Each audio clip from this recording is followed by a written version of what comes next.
Ladies and gentlemen, welcome to this episode of the Horsemanship Journey podcast. I'm Shane Jacob, your host, and I appreciate you taking your time to join us today.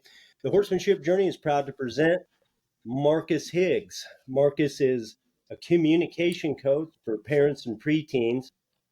His work equips parents with actionable tools to guide their kids through this transition in a way that nurtures self-esteem and helps them move through fears holding them back from pursuing their dreams. He's on a mission to globally mend parent-child relationships through communications and the stories they share. Marcus, thank you so much for taking your time to be with us today. Shane, it's wonderful to be here. I'm looking forward to this conversation because I've not talked with a cowboy, but a person who connects horse behavior with human behavior. And I feel this is going to be very interesting. Right on. Well, we appreciate it, and we're excited to hear your story. So maybe just begin with that. Tell us your story, where you came from, where it started, back to the beginning of and how you got to be where you are today. Sure. So I am a third culture kid, they may say. It just means my passport doesn't necessarily match my cultural upbringing. My mom's from the Philippines, my dad's from the Bahamas, and that's why I'm here now. But I was born in California, right next to Nevada. And I've grown up in the Bahamas. I studied communication journalism in Alabama. That's what I did for university. Straightway went off to South Korea to be a missionary, actually. And I say my understanding of the divine grew. Religion was never, or spirituality, understanding all of that was never burdensome to me. And the reason I mention that is because it informs a lot of the work that I do now. I never push my beliefs on anybody. BYOB, bring your own beliefs. But in the work that I do, looking at identity and how community matters, people who believe in a greater power or a higher force, it goes a long way. I taught in Saudi Arabia, Spain, Thailand, and during that time, I gained an understanding of how humans work. I taught English. And I remember coming out of class one time, I said, this feels a lot like therapy. And my chairperson said, that's why it's called the humanities, Marcus. We're teaching them how to be human. And in conversations with parents and in conversations with the kids, I'm now with my aging parents. And how can I give back? I do life coaching, except I use the thing that's most relevant to the parent, which is their child. And that's why now I'm a communication coach for parents of preteens, hoping to nurture and bring forth the greatness that's within. And I believe we do that through communication and the stories we share with each other. So that kind of answered the question of how you got to be a communication coach. But so you use something called, Marcus, you use something that you call the show up framework. So I was wondering if you could maybe just begin with that and tell us what is the show up framework? Sure. The show up framework, it takes a bit of positive psychology, takes a bit of self-determination theory, and it looks at my skill with education and communication, and it helps the parent, as the framework says, show up for their child to bring forth their greatness. The root of the word parent and education means to bring forth. So we're assuming there's beauty in there already, and we're creating the environment for that to express itself. And each of the letters goes through a way for the parent to show up. And the parent is regulating themselves. They're putting their oxygen mask on first, so to say. So S starts with a strong identity. All behavior comes from an identity. And in that, I break it down, but it means your virtues and your values. Virtues are with all cultures, all people, all beliefs. And they're the 24 characteristics of VIA, virtues in action, that everybody has. And we talk about that, but then values are what's important to you. For some people, it's finances. Other people, it might be family. For other people, it might be faith. Everybody has what's important to them, and that's where they're working towards. But when you understand that, You have a strong identity, internal identity. After that, we have H, hold space for critical thinking and collaboration. Oftentimes, when kids are going through trouble, they say, "What's wrong with me?" It's like, no, this is a part of growth. This is how we grow. There's a challenge, and as your parent, I'm here to help guide you through that. And then we use autonomy supportive parenting. It's an approach to parenting whereas you let the person express themselves and you support them in that expression. It's not gentle parenting. It's not conscious parenting, but it's another approach. And that said, I respect the wisdom of the parent. Whatever approach you want to choose. However, what we do is we support them. Autonomy supportive. We support them in expressing themselves. Marcus, let me interrupt you just for a minute. I was wondering if you could comment a little bit more about bridging the gap and young, uh, getting kids to understand the idea that it's not my fault. Things that happen to them and that the way that they feel, a lot of times they believe that we believe as young people, kids believe that is as a result of something being wrong with them, right? And something is their fault because something is wrong. And so that these things that are happening to them is because of something that the way that they are that they may not even have control of. So I was wondering if you could just talk Yeah, a little bit more about that process that you summed up there. sure, sure. You have to remember, kids are very self-focused. Their whole experience of their life from 0 to, let's say, 12 before adolescence has been about them. Their parents have been focused on them. So when they start to face trouble or stress or challenges, of course, their natural thinking is, "Well, yeah, what's wrong with me? Look, like, what is being different here?" Now, I see you have a bit of wisdom on your side, Shane. And it's when we go through transitions that that's when we're tested. That's when our identity is really, we figure out who we are, right? And that's how I assume, I don't know, but your expertise, that's how you break a horse. I say everything that eventually grows must first break. Now, it's not intentionally breaking to destroy, but it's rather to stress so that the person can understand who their identity is to meet those challenges. And it's changing the narrative of the person to say, hey, again, it's not you. This is a natural aspect of life. This is how a seed grows. This is how a butterfly is formed. And I'm here to support you through it. So yeah, that's how you shift the attention off of them of what's wrong with me, but rather how might I meet this challenge? What's in me to meet this challenge? Right on. Yeah. All right. And O is opening up communication. The quality of your communication is directly related to the quality of your life, your ability to speak with and connect with others, and your ability to speak with yourself to meet challenges. W is wonder and explore this world together. That's in education, we call it project-based learning, but what it is, it's learning how to do hard things for a long time as it relates to your virtues and values, what's important to you. And finally, it's UP. Up is unveil your potential, which means celebrating. We don't celebrate enough. So when we see an evidence of our example, celebrating it. Right on. Yeah, that's a big one. I think it's a little bit hard. A lot of us, as parents or leaders in one aspect or another, we're constantly focused on what needs to change, what needs to be better, and so we may have accomplished five things that were accomplishments, but still there's five other things that we need to do, or three other things, and I'm now that we've got them done, now it's time to focus on the next three, and then as soon as the next three are done, there's another five, and so we're constantly the only focus, if I'm not careful, I know I'm speaking for me, but I also see Mhm. that You're right. sometimes with parents is the only thing that we can see is what's wrong and what needs to fix.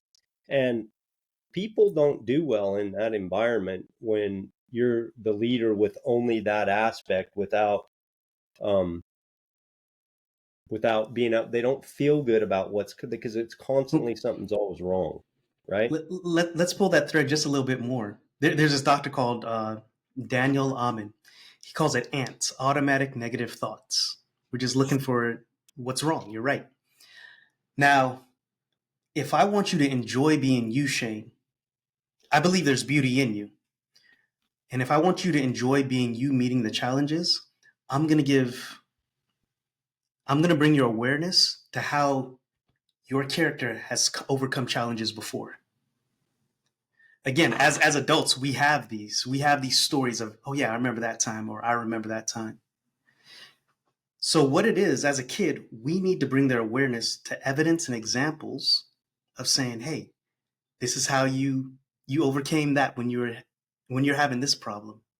And so they start telling themselves stories of how they were able to meet the challenge, as opposed to, oh, what's wrong? What's wrong? Like he said, we're always on to the next one. We're always on to the next problem, the next problem. Now, there's a little bit more forward thinking, but just think there's a future Shane, or there's a future Marcus who's looking at this moment right now. And right now, I'm living in this moment of I'm showing up as best Marcus, and I could make this what we call a hero bar. Or I can make this into a story later on where I was proud to be me fully. Yeah, something to Right think on. about. Right on. Yeah, appreciate that. So, um, you talk about uh, in your media and on your website, and you talk about how parents can reframe stressors to turn them into opportunities for development for their kids. So, how to talk about that? What about? It Sure. seems like there's lots of stressors, and so how do we? What do you mean by that? Yeah. Two things come to mind. So, like I told you, I taught English for a long time. And in English, we would study stories, Romeo, Juliet, the classics and whatnot, and even contemporary stories. And in every story, there's conflict. Now, in communication, we say nothing's wrong with conflict, but rather, conflict doesn't define the relationship. How we manage the conflict defines it. It's giving parents the tools so that they can reframe what stress means to a child.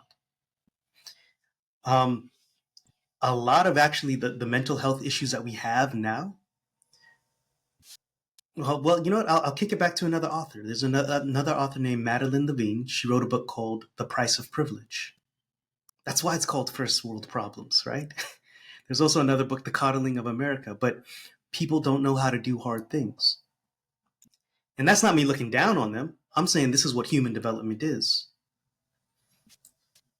Life is about managing stress. And if we're not taught how to manage it when stakes are low, we won't be able to manage it when stakes are high. And that's why there's a lot of, I say, folding of people. Now, there are a lot of things that have gotten us here. One of them, I'm not against technology, but one of them is social media. I mean, we're connecting on social media right now, so I'm not against it per se.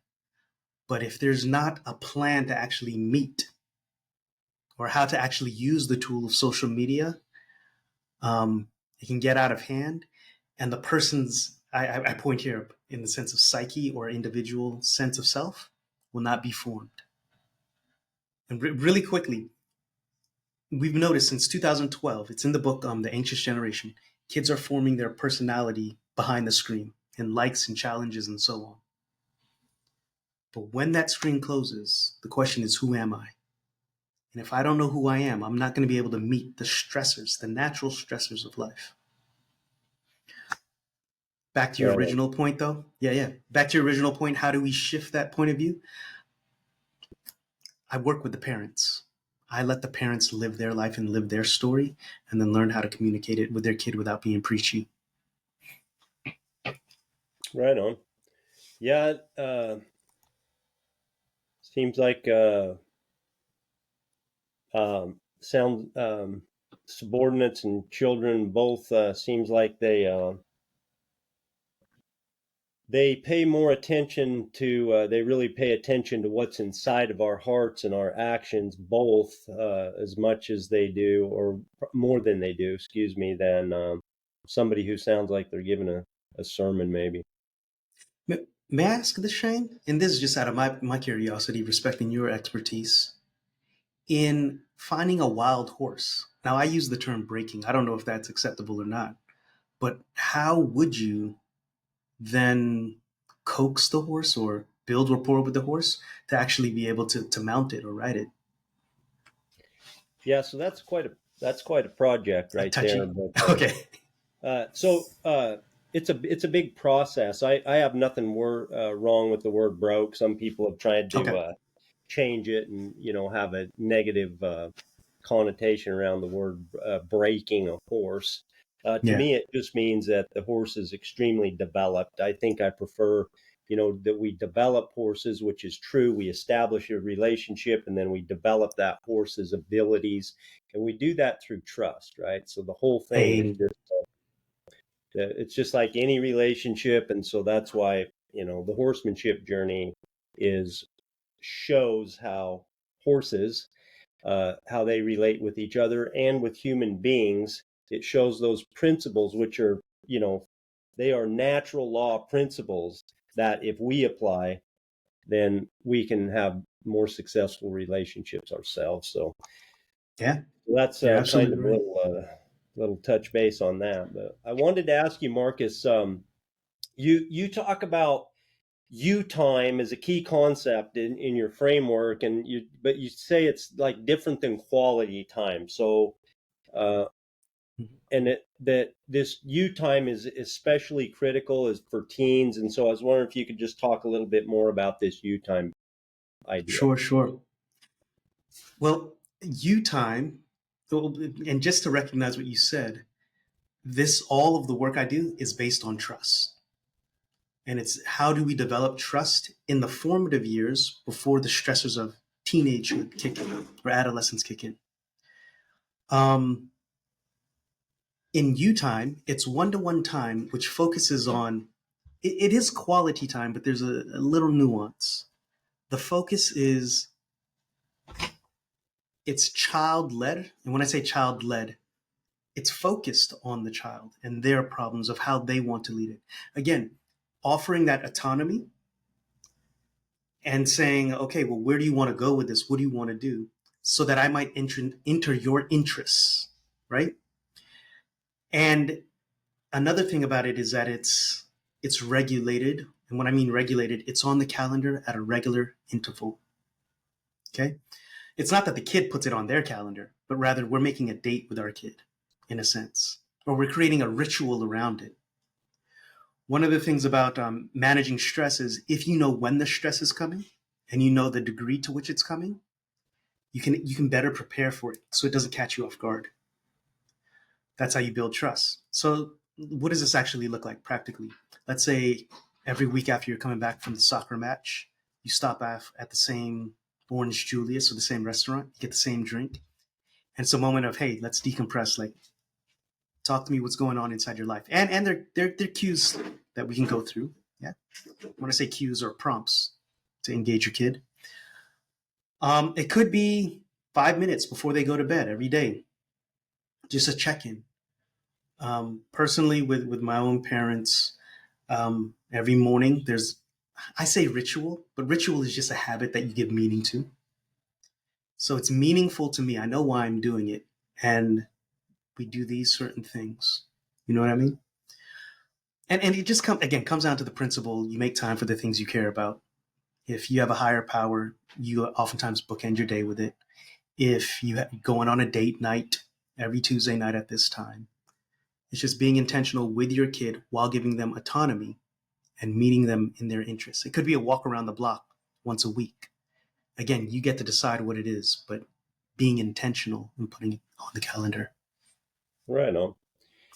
Marcus, your book, you talk about autonomy and supportive parenting. And I mean, what specifically is how does your approach really differ from what is traditional ideas? What and how Sure. much of an impact? Just talk about the difference in the impact. Some of the differences of autonomy, supportive parenting, and look it up. It's an actual thing.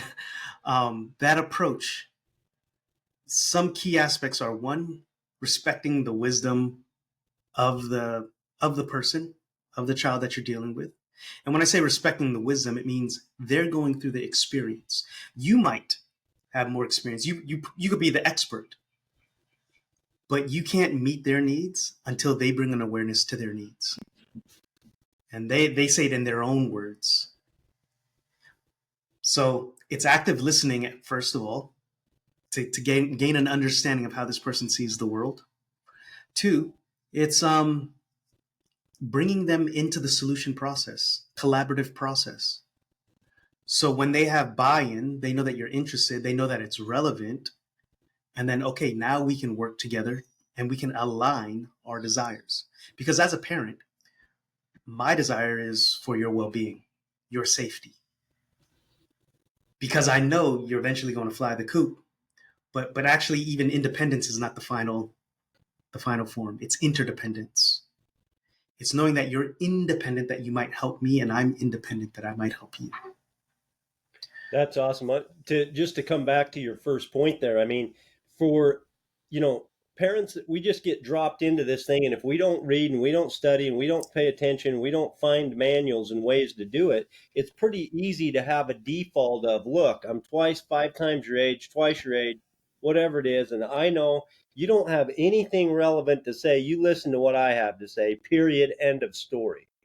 And so this idea of giving value to uh, basically of honoring your perspective, this active listening, and I think your words were something about their wisdom, and a lot of times Honoring their wisdom. Yeah. okay, well, yeah, a lot of times I don't think parents, uh, are honoring them. We just don't think they have much wisdom to be able to honor, and so I think it's something that we're just missing the boat on a lot of times.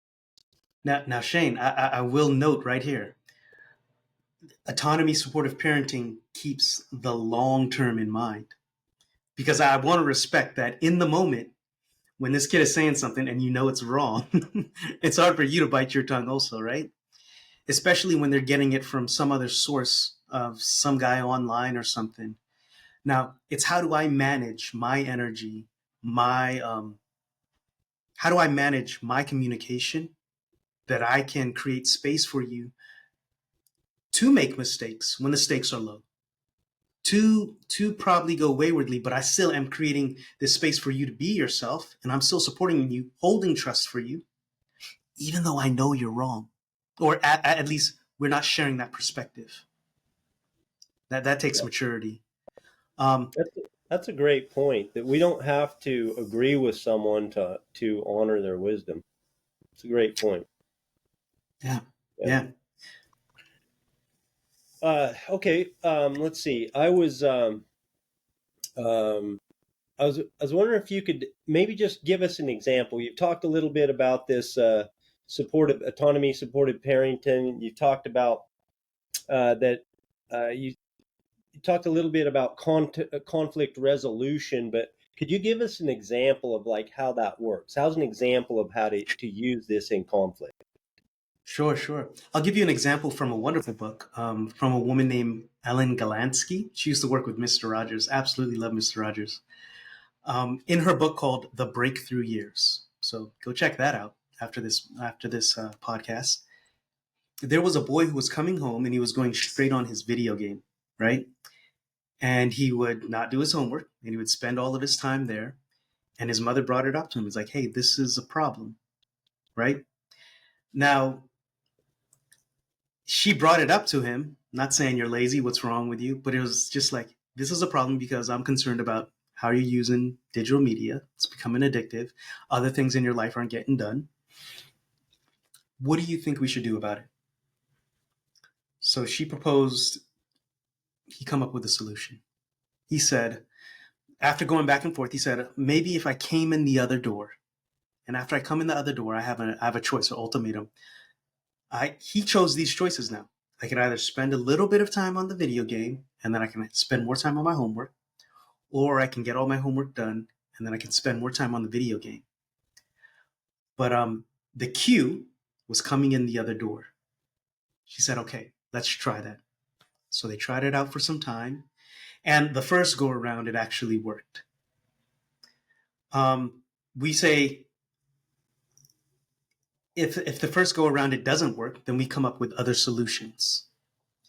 There it goes right there. Just teaching a child that he's able to come up with his own solutions for the rules that he played.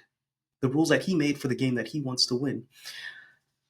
As the parent, you do still set the tone, but what we're trying to do is give them a little bit of trust so that they can trust us. Marcus, using your ideas, I was wondering if you could just wanted to share a success story that kind of demonstrates the stress management, the deep connection from you time and problem solving. And you have a story you might want to share with us, a success story? Um, sure. I'm actually looking for more case studies now. So if you're a parent, please reach out. But having been a teacher for a decade and a half, many stories come to mind where seeing the growth of a child from let's say seventh grade to ninth grade, and then seeing them graduate, helping the parent keep themselves together and being mindful of knowing that there's a better future, and right now what we're trying to create is a child who can be secure in themselves. I'm speaking in generalities. Let me give you an exact story. um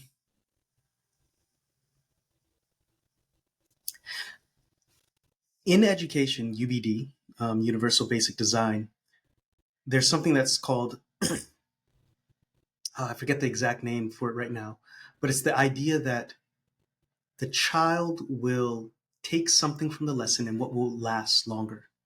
They may not remember the details of the lesson, but what will last well beyond the lesson.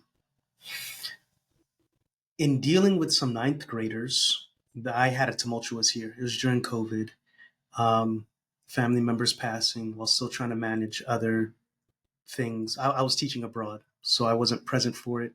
And I was going through my own stuff. I was trying to keep myself together because we always start with client one of what we can control, and that resonates into the classroom. It was a student who was in grade 9, and I came back and I met him in grade 11. I had come out of the classroom by then, but I was still part of the school as a substitute teacher. I would come back. And I asked him, I said, you know what do you remember from our class of all that time we studied together? And he told me, he said, you know what I remember? I remembered you actually cared. And that resonates for me because I'm intentional with how I show up in spaces, and kindness is a virtue. And through all the ups and downs that that kid had been through and that we see with other teachers or other people who could speak into their lives, if after 2 years he could say, you know what, you actually cared, I'm trying to stay in the game long enough that he knows that he could actually care about people and make an impact in maybe only his own family or maybe with only him and his parents. But the fact that he could still see that, that there was a person out there who actually cared about him, for me, that's a testimony and a win, because there's so many other students who I'll never see again. There's so Yeah, many other students who I may not have resonated with. They may not have seen that, but I know that I'm showing up in this space as best as I can, that it might lead to something for somebody to take away. So I that's a guess the testimony is my own life. Yeah. Sorry, go on. yeah, that's a good story. I appreciate that. We're getting close to our time frame here. I was wondering, what would you like to leave us with today, Marcus, on the horsemanship journey? Last thoughts? Sure. We spoke about trust. I will say the trust will be broken, and maybe not intentionally. There might be miscommunication. There might be misalignment of values of what's important. Again, when we say there's conflict in every relationship, conflict doesn't define it. It's how we deal with that conflict. And right now, I could be speaking about family relationships. I could be talking about business. I could be talking about us as a nation. But it's how do we deal with that conflict? How do we hold respect for the other person while still trying to understand their needs and wants, while also presenting our needs and wants? And I say all that to say, make repair and reconnection. That's one of the elements of care. If you don't care, you just leave it and you walk off. If you do care, you make repairs and reconnection. And what that looks like is, this is not the type of person I want to be. This is not the type of person I want us to be. I made it right, and this is what I plan to do going forward. And you own what you own. Like, you're not asking anything else of the other person. It's this is my identity and this is what I choose to do going forward. We could get along together or not, but I've made right by me. Right. We appreciate that, Marcus. You convey. I think when people hear you, that you convey your concern, your genuine concern for other people, and I'm sure we can hear to some extent what that ninth grader heard, which is your concern. It's a feeling that you convey, and I know that we appreciate that, and the people that work with you. Obviously, according to your story, they feel and get that also. Marcus, where can people find out more about you? Sure, sure. Thank you, Shane. Your words are well received. I'm hanging out on LinkedIn, not so much on other social media yet. I plan to get there, but it's just not my priority at the moment. Or if they want to reach out directly at marcushiggs.com. I have some workshops going up by the end of this week. I don't know when this is released, but they will be there by the time you get there. And thank you for sharing your space, your time, and your attention, sir. Yeah. Very good. Thanks so much for spending your time with us on the Horsemanship Journey podcast. Remember, you are moving ahead and you are destined for greatness. Don't ever stop chasing it. Thank you.